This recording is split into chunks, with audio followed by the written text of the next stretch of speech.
సామెతలు 12:18. కత్తిపోటు వంటి మాటలు పలుకువారు కలరు. కత్తిపోటు వంటి మాటలు పలుకువారు కలరు.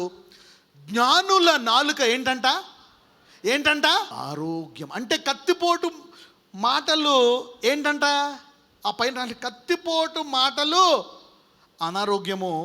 జ్ఞానుల నాలుక అంటే మంచి మాటలు పలికే నాలుక ఏంటంట. ఎంతమందికి అర్థమైంది?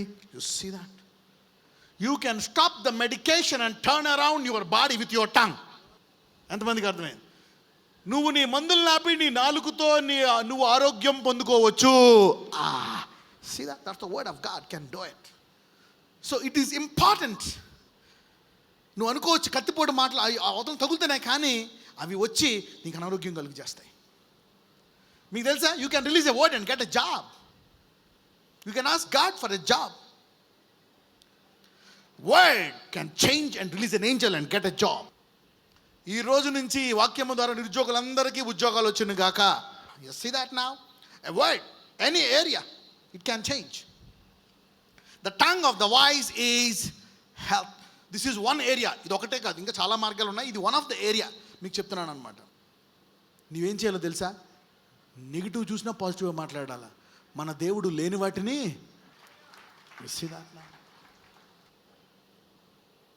దేవుని వాక్యము వాడిగలదు. ఎక్కడికి వెళ్తుందంట? ఎముక. తీయండి హెబ్రీయులు 4:12. వర్డ్. ఎందుకనగా దేవుని వాక్యము సజీవమై బలము గలదై రెండంచులు గల ఎటువంటి ఖడ్గము కంటెను వాడిగా ఉండి ప్రాణాత్మలను కీళ్లను. ఆగండి. కీళ్ళ లోపల ఏముంటుందంట? చదవండి. కీళ్లను మూలుగును విభజించినంత మట్టుకు. It can enter into the bone and the marrow. ఎముక యొక్క మూలుగులో ఏముంటుంది? రక్తము. The blood is purified, it comes from the bone. So the word was corrupted so much that it corrupted the marrow. ఎంతమందికి అర్థమైంది? ఆ చెడు మాటలు మాట్లాడి ఎముకల్లో మూలుగులో రక్తం పడైపోయింది. Negative mind set. ఈ రోజు నుంచి మీ నాలుక జ్ఞానముతో నిండుకొనుగాక. అదే దేవుని మాటలు మాట్లాడితే నీ ఎముకలో మూలుగులోకి వెళ్ళి బలాన్ని తీసుకొస్తుంది, యవ్వనాన్ని తీసుకొస్తుంది. ఎంతమందికి అర్థమైంది? May your tongue be train to speak good words from today. ఈ రోజు నుంచి మీ నాలుక వాక్యానుసారమైనటువంటి మాటలు పలుకునుగాక. చెడున్నా సరే. చూడండి, యేసుప్రభువు వారు అవిచార స్త్రీని చూసి ఏమంటాడో తెలుసా? తర్వాత తిడతాడు. ఏమని తిడతాడు? నీవు ఇప్పుడు దాకా డబ్బులు లేవు గనక, ఎవరు లేరు గనక వ్యభిచారం చేసి నువ్వు డబ్బులు సంపాదిస్తున్నావేమో, కానీ ఇప్పుడు నుంచి ఆ పని మానే. ఏమంటాడు? యేసుప్రభువు వారు అన్నిటికీ మార్గము అనండి అంటాడు. నువ్వు యాక్చువల్గా డబ్బులు సంపాదించాల్సింది వ్యాపారం ద్వారా కాదు, మంచి వ్యాపారం కాదు, చెడ్డ వ్యాపారం కాదు, ఉద్యోగం ద్వారా కాదు, చదువు ద్వారా కాదు, నా ద్వారా సంపాదించుకోవాలి. జ్ఞానమునకు ఆధారము నేనే, వెండి నాది, బంగారము నాది, ఐశ్వర్య ధనఘనతలు నా వద్ద ఉన్నాయి.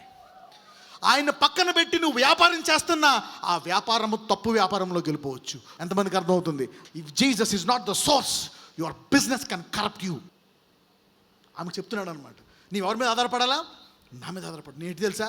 నువ్వేం చేయకుండానే నేను నా ప్రియులు ఇంట్లో కూర్చుంటే అడుగు వాటికంటే ఊయిచు వాటికంటే అత్యధిక. అందుకనే ఇజ్రాయేల్ని నేను ఎన్ని సంవత్సరాలు పోషించాడు? 40 సంవత్సరాలు పోషించాడు. May the God take over your hands from today. ఈ రోజు నుంచి దేవుడే మీకు ఆధారమవునుగాక. You'll be more then satisfied. If God is your source, నీ ఉద్యోగం కంటే 100 రెట్లు దేవుడు అత్యధికంగా నీకు ఇవ్వగలడు. God can give you in that way. Wait and find out, and God can bless you in that area. Don't just pray, don't just ask God for job. If you know your God, you pray that prayer and God will give you. అప్పుడు నీకు ఏం చేయాలో అది ఇస్తాడు. నీకు ఉద్యోగమా, వ్యాపారమా, ఏదో నీ పని అప్పుడు చెప్తాడు. దేవుడు చెప్పిన పనిలో ఐశ్వర్యం ఉంది. ఎంతమందికి అర్థమైంది? Ask and it shall be given. Then God will give you an assignment. Then the assignment will bring the money. Okay. 25:15 సామెతలు 25:15 చదువమ్మా. దీర్ఘశాంతము చేత న్యాయాధిపతిని ఒప్పింపవచ్చును, సాత్వికమైన నాలుక ఎముకలను నలగగొట్టు. చూడండి, కానీ ఇది ఎటువంటిదో తెలుసా? ఎముకలు నిరగొడతాదంట. It's a soft tongue. ఇంగ్లీష్లో ఏమంటారో తెలుసా? A soft tongue breaketh the bone. పక్కన చెప్పి ఈ రోజు నుంచి ఎరగొట్టడం మానేయాను. ఎంతమందికి అర్థమవుతుంది? See that? Train it. You can either heal them or bell them. Okay, సామెతలు 15:30. కన్నుల ప్రకాశము చూచుట హృదయమునకు సంతోషకరము, మంచి సమాచారము ఎముకలకు పుష్టినిచ్చును. మంచి సమాచారం ఏమిస్తుందంట? పుష్టితనము. A good report maketh the bones fat. అందరూ మంచి సమాచారము అనండి. చూడండి, చెడ్డ మాటలు విని విని విని, అందుకని ఎవరైనా చెడు మాట్లాడుతుంటే వినొద్దు ఎక్కువ, వాళ్ళతోటి కట్ చేసి పారిపో. ఇంకోటి గుర్తుపెట్టుకోండి, కొంతమంది హేళన చేస్తారు, మోకర్స్. కీర్తనలు తీయండి, 1వ అధ్యాయము 1వ వచనం. People keep mocking people. Don't mock people. See that.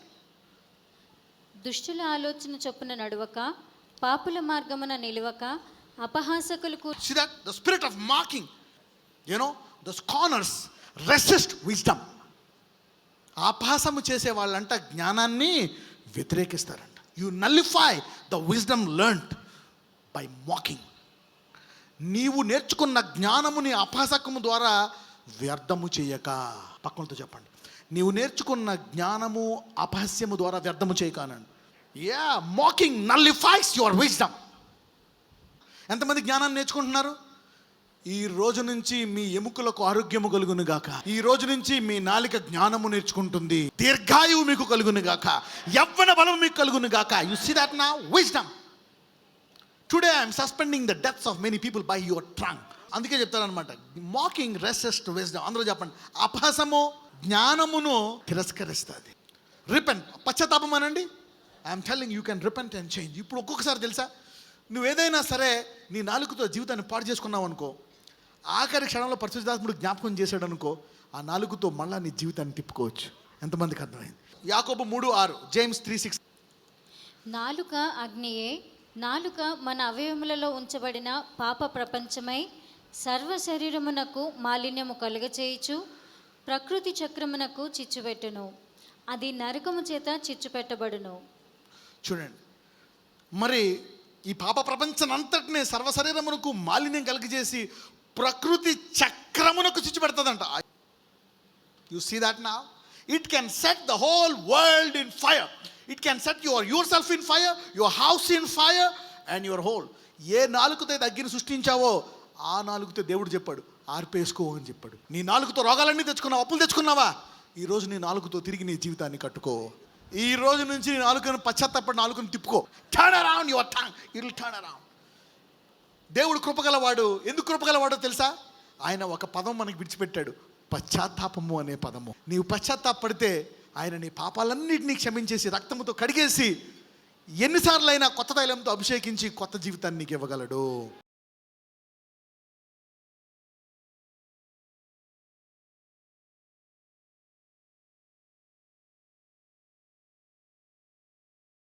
నజరేయుడైన యేసయ్యా, ఈరోజు నీ వాక్యము ద్వారా ఎలాగ మా నాలుకను ఉపయోగించుకోవాలో నీ వాక్యము ద్వారా నువ్వు మాకు బోధించావయ్యా. ఈరోజు ఈ జ్ఞానమును మేము ఉపయోగించుకునే కృపను మాకు దయచేయమని ప్రార్థిస్తున్నాను. అదే కాదు, అంతము వరకు నిన్ను వెంబడిస్తామనే తీర్మానం చేసుకొని ఎంత భారమైనా నీ వద్దకొచ్చి నీ సన్నిధిలో కనిపెట్టే కృప దావీదు అంటాడు. ఏమైనా అవని నీ గుమ్మము దగ్గర ఉండనివయ్యా అంటాడు. అందుకే అంటాడు, నా హృదయానుసారుడా నాకు నువ్వు కావాలా. వారు జీవితమంతా ఆశీర్వాదాలు, లెక్కెట్టుకునే ఆశీర్వాదాలతో నింపబడే కృపగల దూతలని రోజు వారిని వెంట పెట్టుకొని పంపించమని నాజరేయుడు నేస్తమని ప్రార్థిస్తున్నాము తండ్రి. ఆమెన్.